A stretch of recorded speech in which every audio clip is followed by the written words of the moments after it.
नमस्कार, आपके साथ मैं हूं गौरव अग्रवाल। सत्ता के सभी न्यूज मित्रों का स्वागत है। पहले सत्ते पे सत्ता, यानी 7 खबरें और दिलचस्प जानकारियां। आज आपको दिखाएंगे ईद के मौके पर यूपी से एमपी तक माहौल में कितनी गर्मी रही। ज्यादातर जगहों पर नमाज शांति से हुई, लेकिन कुछ ऐसे भी शहर रहे जहां पत्थर भी चले और फिलिस्तीन वाले पोस्टर भी निकले। आज हमने एक वीडियो कुंजी इस पर भी बनाई है। फिर यह भी देखिएगा कैसे ईद की नमाज में आज वक्फ बिल का विरोध किया गया। कई जगह हाथों पर काली पट्टी बांधकर नमाज हुई, लेकिन वक्फ बिल पर अफवाह फैलाने वालों को केंद्रीय मंत्री किरण रिजिजू ने एक चेतावनी दी है। उसके बारे में भी आपको बताएंगे। एक बड़ी खबर यह भी है कि आज कांग्रेस नेता सोनिया गांधी ने राष्ट्रीय शिक्षा नीति 2020 की आलोचना की है और केंद्र पर 3C यानी सेंट्रलाइजेशन, कमर्शलाइजेशन और कम्युनलिज्म वाला कटाक्ष किया। सोनिया का आरोप है कि केंद्र शिक्षा नीति के माध्यम से 3C एजेंडे को आगे बढ़ा रहा है। आज आरएसएस के पूर्व सर कार्यवाह भैयाजी जोशी ने औरंगजेब विवाद पर एक बड़ी बात कही है। उनके अनुसार इस विषय को अनावश्यक रूप से उठाया जा रहा है। पूरा बयान सत्ता में सुनिएगा, जो इस देश के बहुत सारे लोगों के लिए एक संदेश है। फिर एक कुंजी नेपाल वाले बवाल पर खोलेंगे, जहां राजशाही की मांग तेज हो रही है। आज काठमांडू में फिर जोरदार प्रदर्शन किया गया, लेकिन नेपाल की जनता आखिर फिर से राजशाही क्यों चाहती है, यह समझना जरूरी है। फिर सभी न्यूज मित्रों के लिए एक जरूरी खबर, कल यानी 1 अप्रैल से आपकी जिंदगी में क्या बदलने वाला है, एक कुंजी हमने इस पर भी तैयार की है। इस बदलाव में इनकम टैक्स की राहत और टोल टैक्स वाली कौन सी आफत है, यह भी देखिएगा। और एक बड़ी खबर आज पाकिस्तान से भी आई। भारत के मोस्ट वांटेड आतंकी हाफिज सईद का एक और करीबी मारा गया। कराची में एक अज्ञात हमलावर ने कारी अब्दुल रहमान की हत्या कर दी, जो आतंकी संगठन लश्कर तैयबा का फाइनेंसर था। लेकिन सबसे पहले सत्ता में आज ईद पर माहौल का वीडियो टेस्ट करेंगे। अलग अलग शहरों से आए कुछ वीडियो और खबरों के आधार पर आपको बताएंगे कि देश में ईद के दिन माहौल कैसा रहा। पहले सिर्फ 7 सवालों से इस माहौल को समझिए। आज हर किसी के मन में यह प्रश्न जरूर उठ रहा होगा कि ईद के अवसर पर संवेदनशील शहर संभल, मेरठ, नागपुर में कैसा रहा माहौल। इसकी जानकारी आपको देंगे। मुंबई के मलाड में आज ईद पर क्यों क्लेश हुआ और किसने माहौल को बिगाड़ने की कोशिश की, यह भी बताएंगे। आपको यह भी बताएंगे कि देश में कहां और क्यों काली पट्टी बांधकर नमाज हुई। बिहार के दरभंगा में ईद से पहले क्यों पत्थर बरसने लगे, इसकी कहानी भी आपको बताएंगे। ईदगाह जाने से अखिलेश यादव को आज किसने रोका और कैसे इस पर राजनीति हो रही है, यह भी जानेंगे आप। ईद पर बीजेपी को ममता बनर्जी का कड़वा मैसेज भी बताएंगे, जिस पर सियासी माहौल अब बिगड़ चुका है। ईद पर फिलिस्तीन के लिए कहां दुआ पढ़ी गई, इसका वीडियो सबूत भी दिखाएंगे। पहले पत्थर वाले इस वीडियो को देखिए, जो बिहार के दरभंगा से आया है, जहां कल दुर्गा मंदिर से कलश स्थापना कर लौट रहे श्रद्धालुओं पर पथराव किया गया। सवाल यही है कि आखिर कौन ईद पर माहौल खराब करने की साजिश कर रहा था। पुलिस पूरे मामले की जांच कर रही है। 45 लोगों के खिलाफ नामजद एफआईआर दर्ज की गई है। अभी तक 6 लोगों को गिरफ्तार भी किया गया है। अगला वीडियो दिखाते हैं, मुंबई का है, जहां मलाड में ईद से पहले 2 गुटों में जबरदस्त संघर्ष हुआ। मुस्लिम पक्ष की शिकायत के अनुसार नमाज के समय कुछ लोगों ने जय श्री राम के नारे लगाए थे। इसके बाद विवाद हुआ। इसी के आधार पर केस दर्ज हुआ। उधर हिंदू पक्ष का आरोप है कि भगवा झंडा फहराने पर हमला हुआ, जिसके बाद यह हंगामा हुआ। ईद पर पथराव का वीडियो हरियाणा के नूह से भी आया। यहां एक ही समुदाय के 2 गुटों के बीच झड़प हो गई। पुरानी रंजिश में जबरदस्त बवाल हुआ। सबूत के तौर पर यह वीडियो देखिए। पुलिस के आने के बाद माहौल शांत हुआ। ईद जैसे पवित्र त्योहार पर पत्थर बरसाने वालों को आज ये वीडियो जरूर देखना चाहिए, ताकि अगली बार पत्थर उठाने से पहले वो सोचें, विचार करें और पत्थर की जगह फूल उठाएं। ये तस्वीर जयपुर की है, जहां ईदगाह पर हिंदुओं ने फूल बरसाए। हिंदू मुस्लिम यूनिटी कमेटी के बैनर तले ये फूल बरसाए गए। ईद के त्योहार की सबसे खूबसूरत तस्वीर है ये, जिसमें गंगा जमुनी तहजीब वाला संदेश है। तो हमने आपको जो 4 वीडियो दिखाए, ये सिर्फ झांकी है। असली पिक्चर अभी बाकी है। मेरठ, टोंक, नागपुर समेत देश के और भी संवेदनशील जगहों पर ईद की नमाज कैसी रही, इसे आप सिर्फ 120 सेकंड के वीडियो टेस्ट वाली इस रील में देखिए।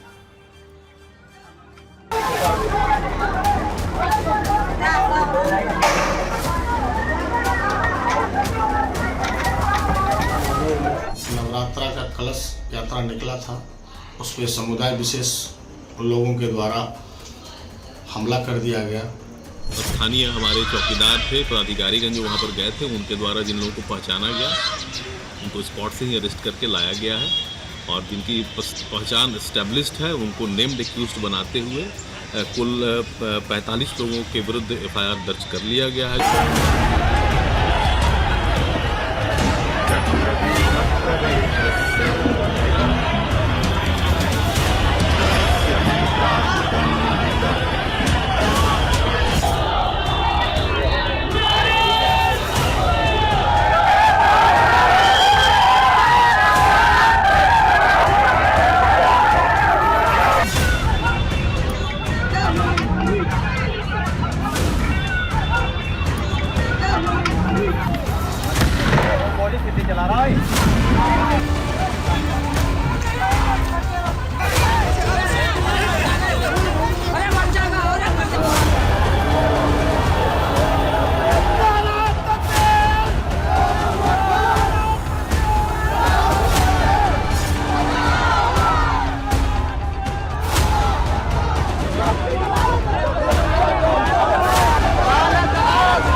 नमाज पढ़ने आया था 6:30 बजे, हमने 7:30 बजे असेंबली करके चौराहे पर रोक दिया। अच्छा। आगे नहीं बढ़ने दिया। क्या कह दिया? ये कह दिया कि ईदगाह भर गई है, जब खाली थी पुलिस प्रशासन था। किस जगह आज खाली थी और पहले कह दिया कि जगह भर गई, जगह भर गई। 7:30 बजे बन गई, 8 बजे के बाद में नमाज है। अब पहले कह दिया कि जगह भर गई। यहाँ पर आज कुछ इस तरह की चीज देखने में आई कि लोगों को बॉर्डर पे बहुत पहले से रोक दिया गया, जबकि ईदगाह में काफी जगह थी। कुछ लोगों का इश्यू था कि उनको बेसिकली नमाज अदा होने के बाद उनको ईदगाह में ही नमाज करनी थी। वो इमाम साहब के साथ वार्ता की गई और उनके द्वारा शांतिपूर्वक ढंग से नमाज अदा की गई।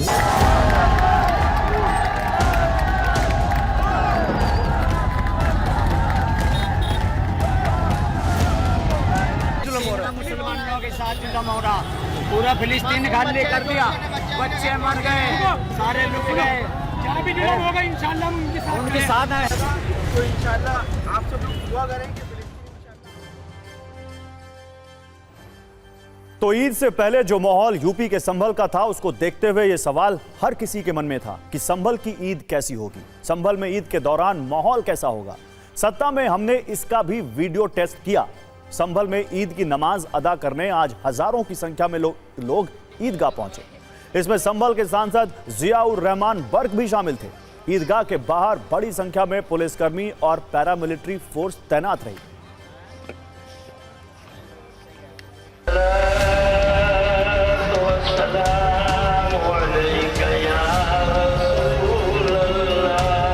ईद मनाने के लिए संभल में हजारों की संख्या में लोग जुटे हुए हैं। संभल में पिछले 4 महीने से हिंसा के बाद से काफ़ी ज़्यादा तनाव था और पुलिस प्रशासन कोशिश कर रहा था कि संभल में जो हिंसा चल रही है उसको तनाव को पूरी तरीके से ख़त्म किया जाए। और ईद के मौके पर इसीलिए ईदगाह में हज़ारों की संख्या में आप देखेंगे कि जो मुस्लिम भाई हैं वो यहाँ पर इकट्ठे हुए हैं और आज वो लोग ईद मना रहे हैं। मौके पर पुलिस प्रशासन भी काफ़ी ज़्यादा मुस्तैद है। तकरीबन 2000 पुलिसकर्मियों को तैनात किया गया है। 1000 से ज़्यादा CCTV कैमरे लगाए गए हैं और ड्रोन के जरिए भी पूरे शहर में नज़र रखी गई है।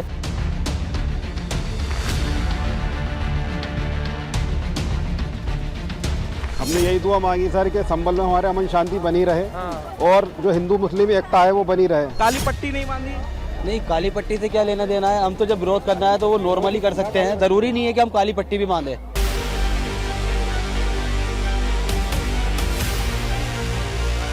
मैंने अपने लोगों के इंसाफ के लिए मांगी, लोगों के जो बेगुनाह जेलों में उनकी रिहाई के लिए और इस संभल के में और प्रदेश और देश की तरक्की के लिए।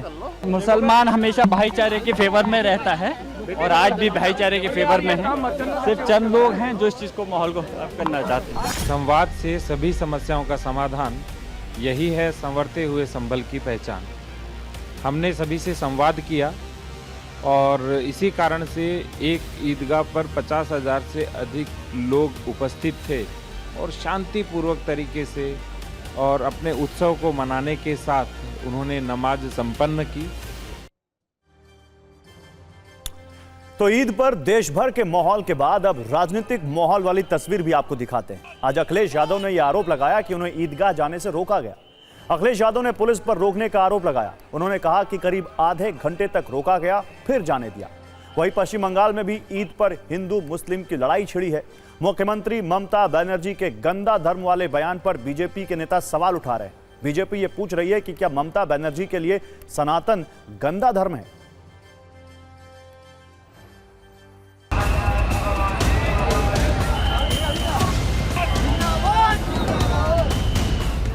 इसको मैं तानाशाही समझूं, मैं इसको इमरजेंसी समझूं, मैं इस बात को ये समझूं कि ऐसा दबाव बनाना चाहते हैं, डराना चाहते हैं, धमकाना चाहते हैं कि दूसरे के धर्मों में शामिल ना हो, दूसरों के कार्यक्रम में शामिल ना हो।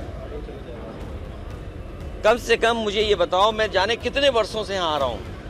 मुझे याद है नेताजी मुझे पहली बार लेकर के आए थे, उस दिन से आज तक लगातार आ रहा हूँ, लेकिन ऐसी बैरिकेडिंग कभी नहीं देखी। कॉन्स्टिट्यूशन में क्या बोला हम लोग सेकुलर है, लेकिन हम नहीं चाहते हैं कि इसके लिए दंगा करे।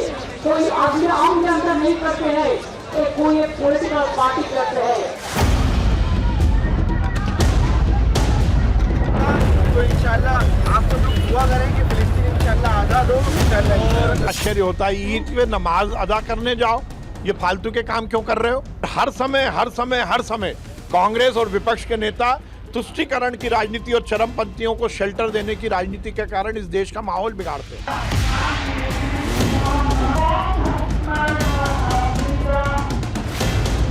वक्फ अमेंडमेंट एक्ट पर आज जो लोग विरोध कर रहे थे उनके मुंह पर जबरदस्त तमाचा लगा है, क्योंकि ज्यादातर मुसलमानों ने काली पट्टी नहीं बांधी। एक भी व्यक्ति मुझे नहीं मिला, फुटेज भी आप लोगों के पास, जो काली पट्टी बांधे हुआ हो। और सत्ता में अब बात करते हैं उस धमाके की जो ईद से पहले महाराष्ट्र की मस्जिद में हुआ था। बीड में धमाके की तीव्रता इतनी थी कि मस्जिद की फर्श टूट गई और दीवारों में दरारें आ गई। इस विस्फोट से मस्जिद के आसपास के इलाके में हड़कंप मच गया। पुलिस इसकी जांच कर रही है। 2 युवकों को हिरासत में लिया गया है। घटनास्थल से जिलेटिन स्टिक्स बरामद की गई हैं जो इस धमाके में इस्तेमाल की गई थी। इसको लेकर अब राजनीति भी गर्म हो रही है। AIMIM के प्रमुख ओवैसी ने महाराष्ट्र के मुख्यमंत्री से सवाल पूछे। उन्होंने ये कहा कि क्या ये आरोपी आतंकी नहीं है, इन पर UAPA क्यों नहीं लगाया गया।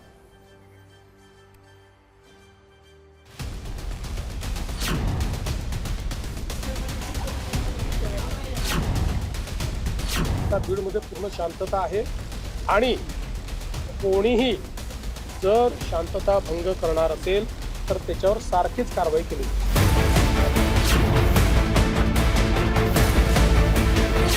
भीड़ में एक मस्जिद में जिलेटिन फेंक करके वहां पर ब्लास्ट करने की कोशिश की गई।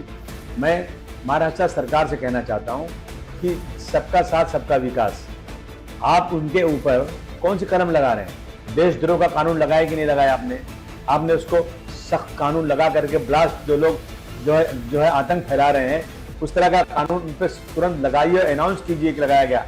ऐसा महसूस नहीं होना चाहिए कि धर्म देखकर यहाँ कानून लग रहा है। तो हम तो चाहेंगे कि सरकार जो ये आरोपी है इसमें इन्वॉल्व, उसके खिलाफ UAPA का कड़क कायदा लगाए, कड़क कानून लगाए, उनको जल्द से जल्द फास्ट ट्रैक कोर्ट में इनका केस चले और कड़ी सजा मिले।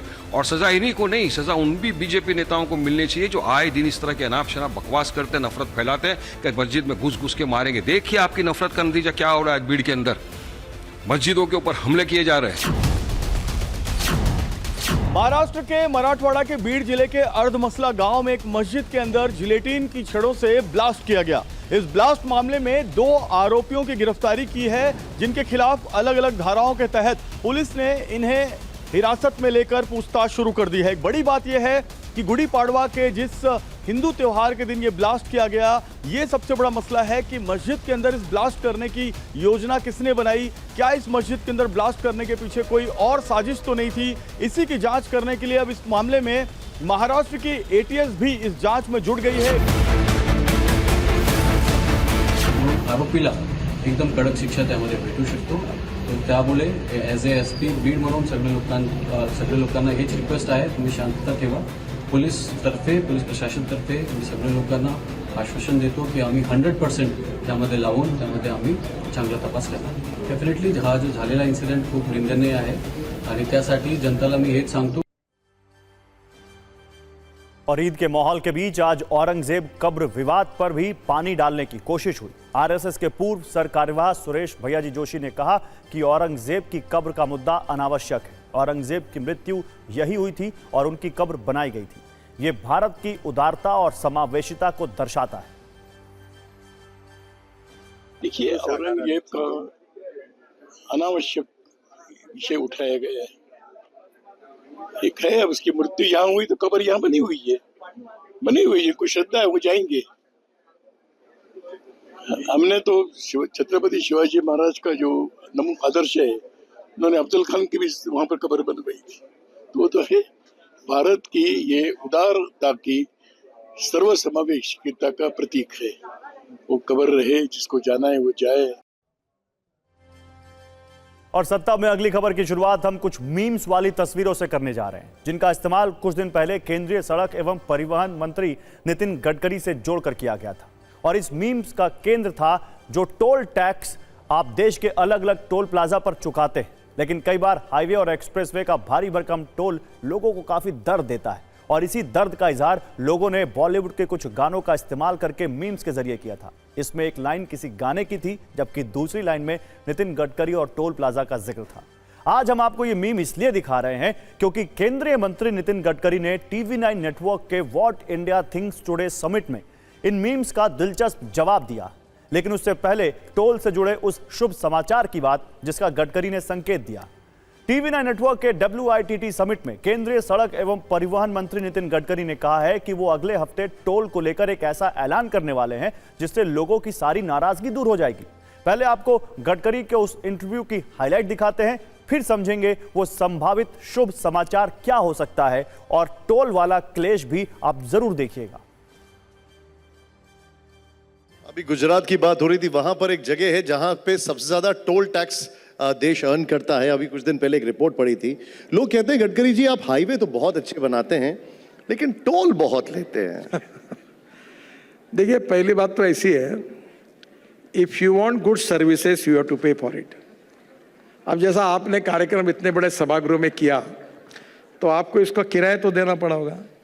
आपको ऑप्शन था रामलीला मैदान का, हम दोनों एक पेड़ के नीचे बैठकर वही अपना आप चाय पी के अपना कार्यक्रम कर सकते थे।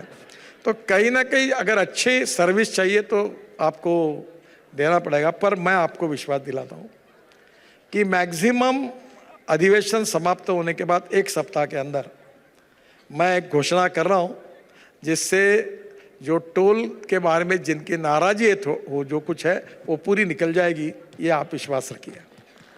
इसके लिए मैं चाहूंगा जरा जोरदार तालियों। लेकिन सोशल मीडिया पर जनता आपको बहुत प्यार करती है, बहुत ज्यादा, और मजाक मजाक में कुछ आपके मीम भी बन जाते हैं। मैं आपको सुनाता हूं। आपकी फोटो लगाकर किसी ने कहा जिंदगी एक सफर है सुहाना, आगे टोल भी दे के जाना। एक और किसी ने कहा, मैं आपको सुनाता हूं। किसी ने लिखा घर से निकलते ही कुछ दूर चलते ही रास्ते में है मेरा टोल, और आपकी फोटो लगा दी। आप देखते हैं ये सब गडकरी जी? ये सब ये दोनों तो मैंने देखे नहीं, पर लोग ऐसे बहुत निकालते हैं। देखिए, मैं आपको एक बात बताता हूँ, मैं टोल का जन्मदाता हूँ हिंदुस्तान का। मैंने जब महाराष्ट्र में मंत्री था तो मैंने Mumbai Pune express highway, 55 flyovers और वरली बांद्रा सी लिंक प्रोजेक्ट बनाए थे। तो पैसा मार्केट से खड़ा किया था। मेरा प्रॉब्लम पैसा नहीं है, मेरा प्रॉब्लम हाईवे की और काम करने की स्पीड कैसी बढ़ेगी, ये मेरी समस्या है। लेकिन आप कह रहे हैं कि कुछ अच्छी खबर आने वाली है। हाँ, और एक बात आप ये भी बता दूं कि मैंने कहा था कि मैं अक्सर मेरे ऑफिस में लिखा था, जॉन एफ कैनेडी ने कहा था कि American roads are not good because America is rich, but America is rich because American roads are good. Road से प्रॉस्पेरिटी आती है। Absolutely. और मैं आज आपको बताता हूँ, थोड़ा 2024 में मैं कह रहा था 2024 तक हमारा रोड इंफ्रास्ट्रक्चर अमेरिका के बराबर होगा। आज मैं आपको विश्वास के साथ बता रहा हूँ कि 2 साल के अंदर हिंदुस्तान का रोड इंफ्रास्ट्रक्चर अमेरिका से भी अच्छा होगा, ये भी विश्वास। अब हमारे बहुत सारे न्यूज मित्रों के मन में यह सवाल होगा कि आखिर वो टोल टैक्स वाला शुभ समाचार क्या है जो नितिन गडकरी एक हफ्ते के अंदर देने वाले हैं। वैसे तो इसका सही जवाब सिर्फ गडकरी जी के पास ही है, लेकिन कुछ संभावनाएं जरूर हैं जिनके बारे में हम आपको बता सकते हैं। खबर है कि सड़क परिवहन मंत्रालय जनता को राहत देने के लिए नए टोल पास की तैयारी कर रहा है। मतलब पहला अनुमान यह कि केंद्र सरकार 1 साल से लेकर लाइफ टाइम टोल पास वाला तोहफा लोगों को दे सकती है। इसके तहत 1 साल का टोल पास 3,000 रुपए और 15 साल का टोल पास 30,000 रुपए का हो सकता है, जिसका भुगतान एक बार में करना होगा। दूसरी संभावना यह कि अभी जो टोल पास चलन में है या जो नए टोल पास आने का अनुमान है उन्हें फास्टैग से जोड़ा जा सकता है, जिससे लोगों को सफर में किसी नए पास की जरूरत नहीं पड़ेगी। जबकि तीसरी संभावना यह है कि सरकार प्रति किलोमीटर के अनुसार लगने वाले टोल की कीमतों में बदलाव कर सकती है। हालांकि यह सिर्फ अनुमान है। सरकार कोई ऐसा सिस्टम भी ला सकती है जो सैटेलाइट से लिंक हो और उसके तहत टोल रोड पर जितनी गाड़ी चलेगी उतना ही टोल देना होगा। हालांकि अभी इसमें कुछ वक्त लग सकता है। ऐसे में यह सवाल बनता है कि आखिर नितिन गडकरी टोल वाली कौन सी गुड न्यूज देने वाले हैं। खैर, टोल टैक्स से जुड़ा शुभ समाचार आपको कब मिलेगा यह नहीं पता, लेकिन सभी न्यूज मित्रों की 1 अप्रैल से टोल वाली टेंशन जरूर बढ़ने वाली है, क्योंकि भारतीय राष्ट्रीय राजमार्ग प्राधिकरण यानी NHAI की बढ़ी हुई टोल टैक्स की दरें कल से लागू होने वाली है, जो 5 से 10 रुपए तक हैं। और अब इसी को लेकर राजनीति में टोल वाला क्लेश भी शुरू हो गया है।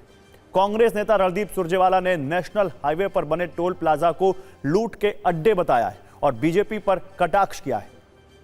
रणदीप सुरजेवाला ने सोशल मीडिया पर लिखा, देश में 85,000 करोड़ रुपए सालाना की टैक्स वसूली, हर रोज बढ़ती महंगाई से त्रस्त जनता पर 1 अप्रैल से पड़ने वाली टोल बढ़ोतरी की मार भाजपाई विश्वासघात का जीता जागता सबूत है।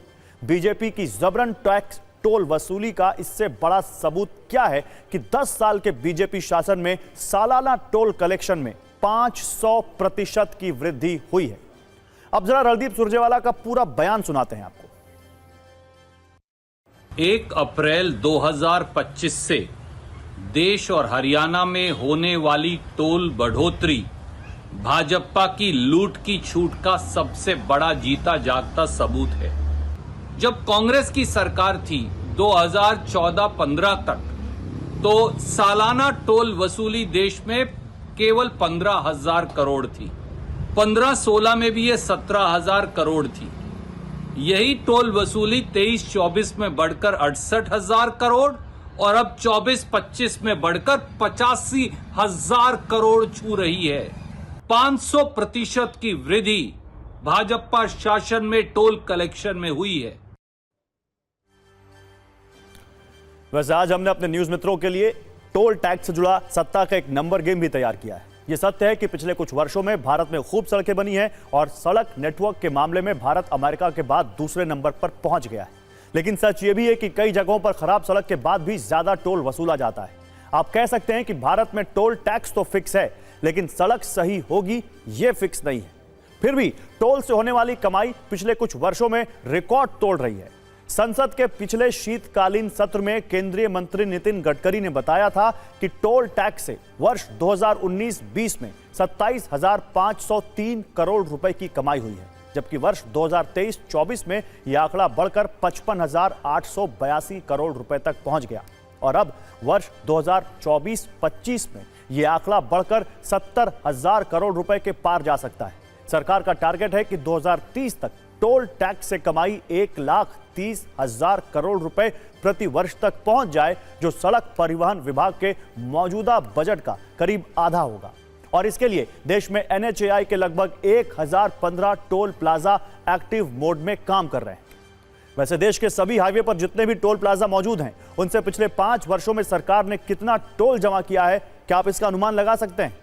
तो इसका जवाब है 1,93,000 करोड़ रुपए। और यह जानकारी इसी वर्ष 20 मार्च को लोकसभा में सड़क परिवहन और राजमार्ग मंत्रालय द्वारा दी गई, जिसमें बताया गया था कि सरकार ने पिछले 5 साल में टोल टैक्स में कुल 1,93,000 करोड़ रुपए का टैक्स वसूला, जबकि पिछले वर्ष 56,000 करोड़ रुपए का टोल कलेक्शन हुआ है। वैसे आज आपको यह भी जानना चाहिए कि देश के वो कौन से 10 टोल हैं जिन्होंने पिछले 5 वर्षों में सरकार का खजाना लबालब भर दिया है और 14,000 करोड़ रुपए की कमाई की है। इनमें पहले नंबर पर NH-48 पर गुजरात के भरथाना में बना टोल प्लाजा है, जिससे 5 वर्षों में 2043 करोड़ रुपए से ज्यादा की कमाई हुई है। इसके बाद NH-48 पर राजस्थान के शाहजहांपुर का टोल प्लाजा है, जिससे 1884 करोड़ रुपए आए। तीसरे नंबर पर NH-16 पर बंगाल के जलधुला गोरी टोल का है, जिससे करीब 539 करोड़ रुपए का टैक्स आया है। फिर NH-19 पर उत्तर प्रदेश का बराजोड़ टोल प्लाजा है, जिससे 1480 करोड़ रुपए की कमाई हुई है। इसके बाद हरियाणा में घरौंडा के टोल प्लाजा से 1314 करोड़, गुजरात के 84 से 1272 करोड़ रुपए से ज्यादा और राजस्थान के ठीकरिया जयपुर प्लाजा से 1161 करोड़ रुपए की आय हुई है। वैसे शायद आपको यह भी जानकारी ना हो कि Mumbai Pune expressway toll tax के लिहाज से भारत का सबसे महंगा एक्सप्रेसवे है। 94 किलोमीटर लंबे एक्सप्रेसवे पर प्रति किलोमीटर टोल 3 रुपए 40 पैसे का है, जो देश के बाकी एक्सप्रेसवे की तुलना में 1 रुपए ज्यादा है। और इस एक्सप्रेसवे की टोल दरों में हर साल 6% की बढ़ोतरी भी की जाती है।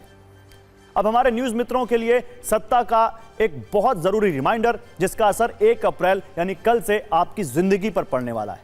नए वित्तीय वर्ष से आपको जीवन में क्या बदलाव महसूस होगा या आपके जीवन में क्या बदल जाएगा, यह नोट कर लीजिए आप। पहला बदलाव इनकम टैक्स स्लैब को लेकर होगा, जिसमें नए टैक्स स्लैब के तहत टैक्स फ्री इनकम 7 लाख रुपए से बढ़कर 12 लाख रुपए हो जाएगी। नौकरी पेशा लोगों के लिए 75,000 के स्टैंडर्ड डिडक्शन के साथ ही यह छूट 12,75,000 रुपए तक होगी। दूसरा चेंज यूपीआई से जुड़ा है, नियम जिसमें वो सारे यूपीआई अकाउंट्स बंद किए जाएंगे जिनका लंबे समय से इस्तेमाल नहीं किया गया है। ऐसे यूपीआई अकाउंट्स को बैंक रिकॉर्ड से हटा दिया जाएगा। तीसरा बदलाव टोल टैक्स के इजाफे का। कल से देश के अलग अलग टोल प्लाजा पर टोल टैक्स में 5 से 10 रुपए तक की बढ़ोतरी होगी। एक झटका यह भी है कि 1 अप्रैल से थर्ड पार्टी मोटर इंश्योरेंस की दरों में 15 से 20%, जबकि कई कंपनियों की गाड़ियों के दाम में 2 से 3% तक बढ़ोतरी होने वाली है। 1 अप्रैल से मिनिमम बैलेंस का भी नया नियम लागू होगा। अब बचत खाते में मिनिमम बैलेंस नहीं होने पर बैंकों की ओर से जुर्माना लगाया जा सकता है। इसके अलावा चेक से जुड़ा नया नियम यह होगा कि 50,000 रुपए से अधिक चेक भुगतान के लिए पॉजिटिव पे सिस्टम आ जाएगा। इसके तहत चेक इश्यू करने वाले धारक को जानकारी पहले बैंक को देनी होगी। एक जरूरी खबर केंद्रीय कर्मचारियों के लिए, 1 अप्रैल से वो पोर्टल पर यूपीएस यानी यूनिफाइड पेंशन स्कीम के लिए अप्लाई कर सकेंगे। यूपीएस का ऑप्शन सेलेक्ट करने के लिए उन्हें पोर्टल पर एक क्लेम फॉर्म भी भरना होगा। जबकि टीडीएस की लिमिट को लेकर भी एक चेंज होने वाला है, जिसमें एफडी, आरडी और दूसरी सेविंग स्कीम्स पर 1 लाख तक के ब्याज पर टीडीएस नहीं लगेगा। हालांकि टीडीएस वाली ये राहत सिर्फ वरिष्ठ नागरिकों को ही मिलेगी, यानी सीनियर सिटीजन्स को, जबकि मकान मालिकों के लिए किराए की आय पर छूट की सीमा बढ़कर 6 लाख रुपए सालाना हो जाएगी। चलिए सत्ता में अब खबरों की स्टीयरिंग को भारत के पड़ोसी देश नेपाल की ओर मोड़ते हैं, जहां सड़कों पर काफी एक्शन देखने के लिए मिल रहा है। और यह एक्शन है नेपाल में फिर राजशाही यानी राजा के जरिए शासन की मांग को लेकर। नेपाल में पिछले 17 वर्षों से लोकतंत्र है, जो मेड इन चाइना ऑक्सीजन पर जिंदा है। लेकिन लोकतांत्रिक सरकार की नाकामियों से परेशान बड़ी संख्या में जनता अब सड़क पर है और लोकतंत्र के पिलर्स हिल रहे हैं। लोगों की मांग है कि नेपाल में फिर से राजशाही लाई जाए और राजशाही के जरिए शासन हो। वैसे तो नेपाल में राजशाही रिटर्न की मांग काफी दिनों से हो रही है, लेकिन अब इसके लिए सड़कों पर खून बह रहा है, लोगों की जान जा रही है। आखिर नेपाल में लोग लोकतंत्र के बदले राजशाही क्यों चाह रहे हैं? राजशाही रिटर्न वाले आंदोलन के पीछे कौन है और इस आंदोलन के सफल होने की कितनी उम्मीदें हैं? इस पर हमने आपके लिए सत्ता की एक कुंजी तैयार की है, जिसमें नेपाल के लोकतंत्र में लगे दीमक के कारण भी समाहित होंगे। तो ये सब विस्तार से बताएंगे, लेकिन उससे पहले नेपाल की सड़कों पर राजशाही रिटर्न वाले खूनी टकराव से जुड़ा अपडेट देखते हैं। नेपाल में इस वक्त सड़कों पर राजशाही समर्थकों का कब्जा है। वो राजशाही की मांग को लेकर सड़कों पर प्रदर्शन कर रहे हैं, नारे लगा रहे हैं और मांग माने जाने तक इसे जारी रखने का दावा कर रहे हैं। इसी प्रदर्शन के दौरान शुक्रवार को जबरदस्त हिंसा हुई थी। इस दौरान कई मकानों में आग लगाई गई थी और लूटपाट की भी घटनाएं सामने आई थी, जिसमें 2 लोगों की मौत हुई थी। 110 से ज्यादा लोग जख्मी हुए थे और अब तक 130 लोगों को गिरफ्तार किया जा चुका है। इस हिंसा के बाद अब राजशाही के समर्थकों और सरकार के बीच खुलकर तनातनी सामने आ गई, जिसके बाद सरकार हिंसा में शामिल लोगों और पूर्व राजा ज्ञानेंद्र शाह पर एक्शन ले रही है। तो वही राजशाही समर्थकों ने सरकार से राजशाही लागू करने के लिए 3 अप्रैल तक का अल्टीमेटम दिया है।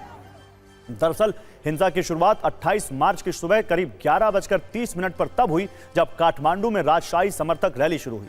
यह रैली संसद भवन की तरफ बढ़ने की कोशिश कर रही थी, जहां जाने की इजाजत नहीं थी। इससे पूर्व राजा ज्ञानेंद्र शाह के समर्थक भड़क गए और प्रदर्शनकारियों ने कई घरों, इमारतों और दुकानों को आग के हवाले कर दिया।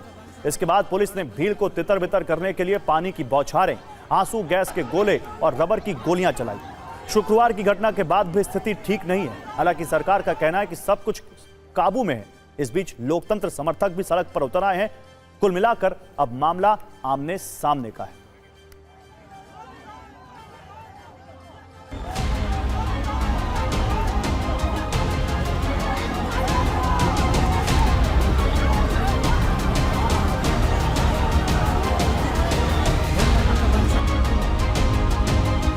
मैं आज ठीक उसी जगह हूँ जहाँ पे वो राजाबादी द्वारा आयोजित कार्यक्रम में इस घर में आग जनी की गई थी और ये घर जलकर पूर्ण रूप से ध्वस्त हो चुका है। आज ठीक उसी जगह गणतंत्र के पक्ष में हजारों युवा द्वारा मोटरसाइकिल रैली की आयोजना की गई है और हजारों युवाओं अभी इस रैली में सहभागी हुए हैं, आप देख सकते हैं। और इस रैली में सहभागी हुए युवाओं का कहना है इस देश में राजतंत्र की कोई जरूरत नहीं है, इस देश में राजतंत्र का कोई जगह नहीं है, इस देश में केवल अब गणतंत्र का ही जगह है। और ये युवा गणतंत्र के पक्ष में अपना आवाज बुलंद करने के लिए सड़क पे आए हुए हैं।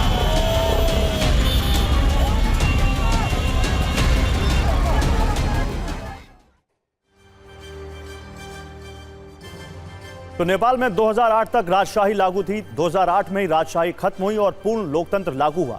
यानी करीब 17 वर्षों से नेपाल में राजशाही नहीं है। ऐसे में सवाल यह है कि अचानक ऐसा क्या हुआ कि नेपाल की जनता फिर से राजशाही के लिए आवेदन देने लगी, राजा को फ्रेंड रिक्वेस्ट भेजी जाने लगी। दरअसल नेपाल सरकार पूर्व राजा ज्ञानेंद्र शाह के खिलाफ लगातार एक्शन ले रही थी। इससे परेशान होकर उन्होंने नेपाल के एक बड़े हिस्से का दौरा किया और फरवरी में जनता से समर्थन मांगा और राजतंत्र पुनर्स्थापना आंदोलन समिति का गठन किया। इसके बाद राजशाही समर्थक दुर्गा प्रसाई की अगुवाई में राजशाही के लिए आंदोलन शुरू हो गया और अब यह धीरे धीरे नेपाल की सड़कों और गलियों में प्रवेश कर चुका है। हालांकि नेपाल सरकार इन आंदोलनों के बाद भी पूर्व राजा ज्ञानेंद्र शाह को रियायत देने के मूड में नहीं दिखती है।